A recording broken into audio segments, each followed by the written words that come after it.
Hello, just before this video gets started, I just want to put the names of my Patreon supporters on screen now, just to say thank you for your continued support in the Demis Hellen channel. Hello and welcome to another Demis Hellen tutorial. We are going to be looking at delay and reverb on your bass lines. And this comes from two questions in particular. Chris Perkins asking, can you make a video on delay and reverb on your basses? Which, here we are, so thank you, Chris. And Rest Room Producer asking, does it not muddy up the mix if you put in reverb and delay on your basses?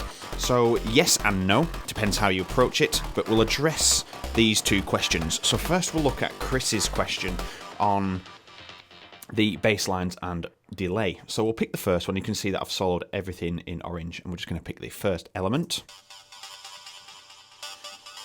Okay, so we've positioned it in the mix by using a bandpass, so we've got the frequencies out of the way, and then we've put some reverb on. So if we just,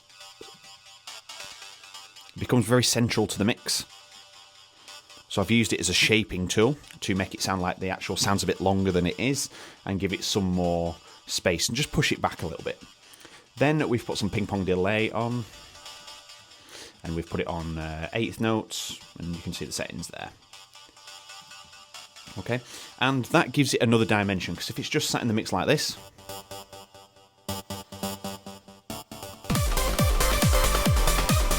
it doesn't have any effect on the mix at all.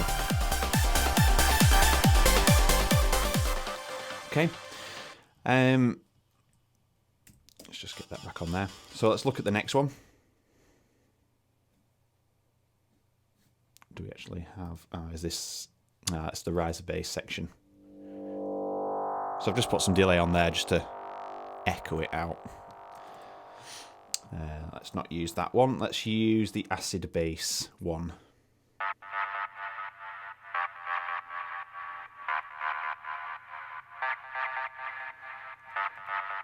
So again, all I've done here is bandpassed it, and then I'll have used the internal delay to give it some effect, because there's nothing on the bus channel. So let's go into the synth itself. Okay, so on reverb, we've got a bit of reverb there, and then a bit of delay, and we're on eighth notes again. Yeah. So it's all part of the shaping process. You want it to give life into the track when it's starting. The bass line is not meant to be really solid and central. You've got to have a central core, and then you can build all the other elements around it. And that's what the layering aspect is. The central core element here is the sub bass, and these two metal basses.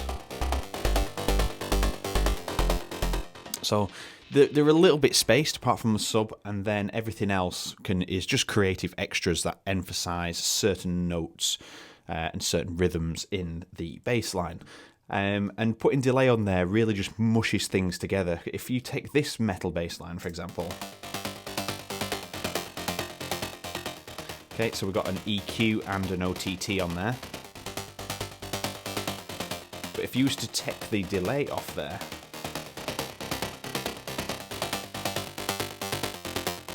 it actually changes the sound of the preset sonically, so you actually have a totally different sound.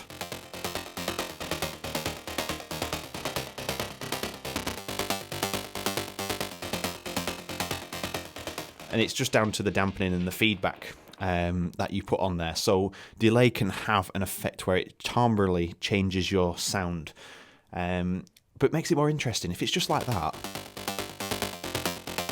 yeah, some sort of trances that might work, and depending on what you're trying to create, that is great. But I wanted something that had a little bit of zest in the background.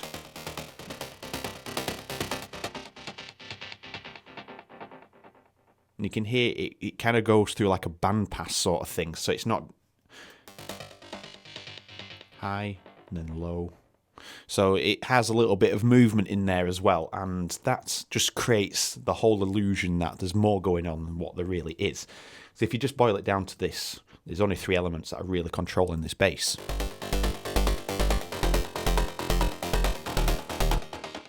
And again, with this one, we have an EQ, sausage fattener to give it some different texture, and then re-EQ'd after that, and everything is coming from within the box again. We've got some delay on 8th notes, and no reverb on this particular preset. So if we go in again, just remove the delay.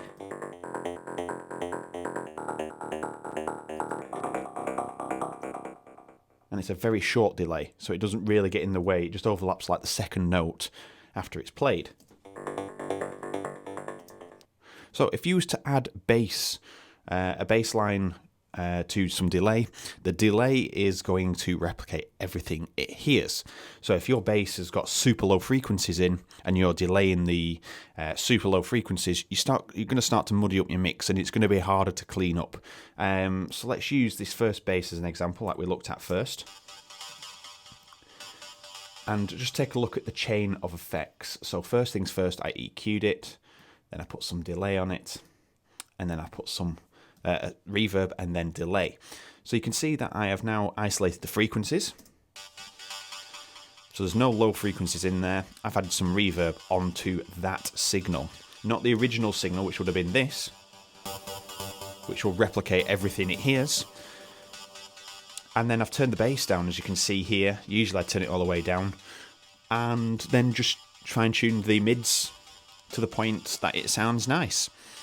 And then the delay is working off that signal in the chain. You get a totally different sound if you put them two that way around, or if you put the EQ last and did these two first, you would get muddiness in your mix. And that's, I think a lot of people just put their effects in and they forget that it's in a chain. So the first thing that you put in there is really what should be shaping the sound. So I usually put my EQ there, pick the sound that I want, and that is the sound I want, then start adding the effects. And usually I clean it up with another EQ just to make sure everything's sounding good. And if I was wanting to sound more sparkly, I'd probably jump in and pick another EQ in the chain. So this would go at the end of these two. And I'd use this for brightening the sound up, like that. And maybe just removing any excess low frequency.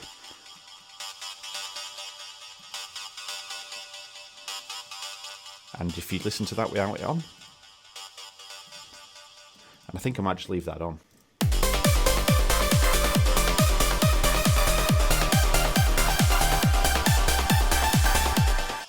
We'll leave that on for now.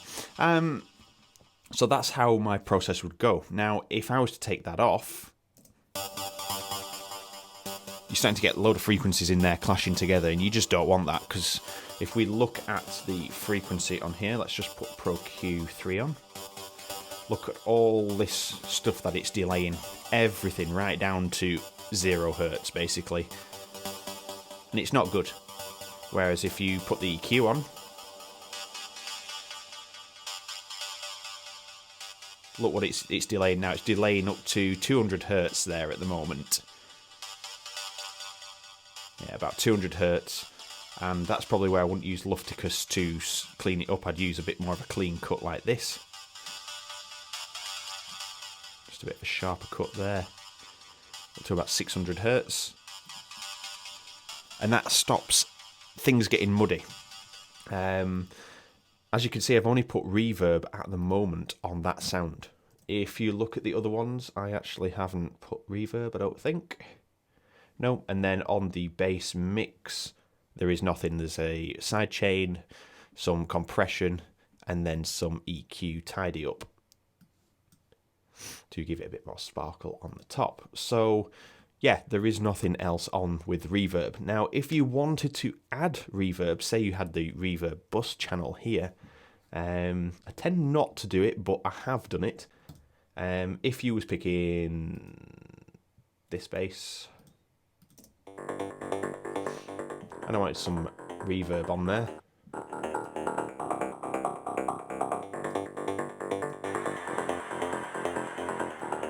Now, can you hear what's happening? On my reverb channel, if you look, I think it's here.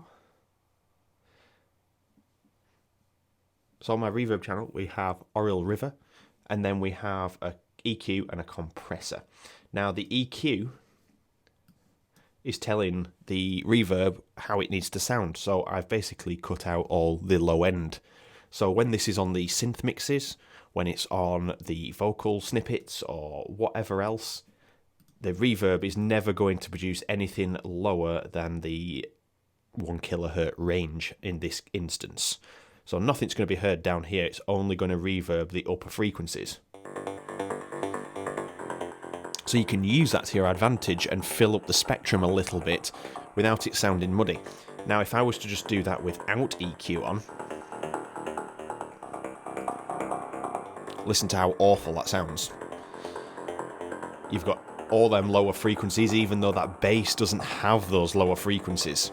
The reverb's trying to replicate the lower frequencies, and you don't want that. So you could add in just a little bit, just to give it a little bit of flavour on the bottom end, so it's got something weaving in and out of the sound.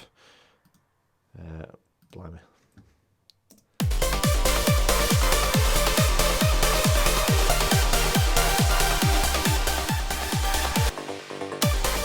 So, a better way to give you an example of this is to go to the bass section and put some delay on it, reverb.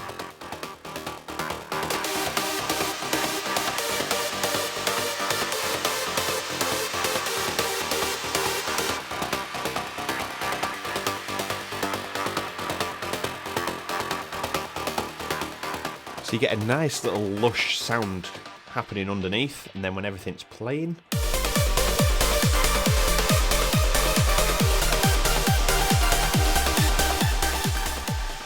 so everything, including the synths that are on here, you can see all these different reverbs on the send channels, are going through to this reverb channel here, and they're all coming out in that shape.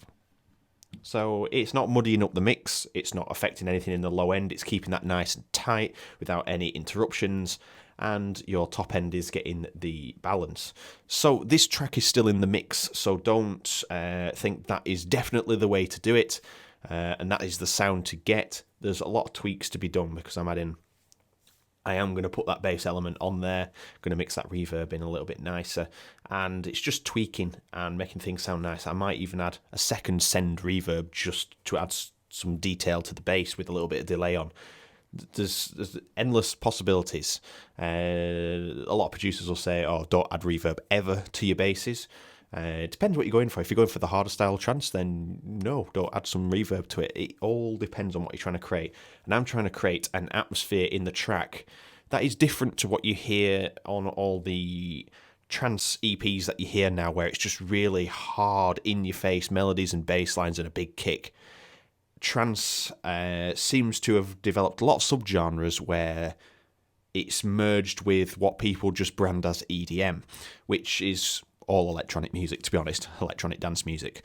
So branding it EDM is ridiculous. However, it's merged too much with progressive house, and there's elements of electro coming into it. There's all sorts, and even pop is getting in there somehow. I'm not saying that you shouldn't do it.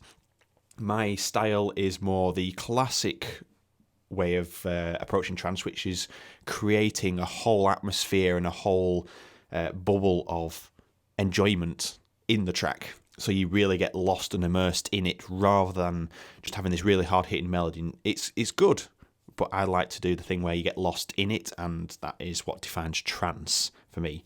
You're in a trance, and you've just lost all your memories of what's going on at the moment in time. So that is my approach to trance, and I'm not saying that you should do exactly what you see on screen, but that's how I do it, and it's just answering a few questions, really, onto adding delay and reverb. And it's all about just controlling its frequency.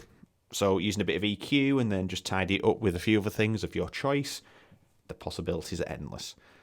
So if you enjoyed the video, hit the like button, drop me a comment, and also hit the subscribe button if you haven't already. 2 videos minimum per week, and follow me on Patreon as well. The more Patreon support that I do get, I'm not saying you have to, will help the Demis Hellen channel progress. So there's going to be a few changes, especially to the voice over equipment that I'm using. I need to improve all that sort of thing first, and then I'm going to put a poll on Patreon to see which plugins I should buy next. So, thank you very much for watching, and I'll see you in the next video.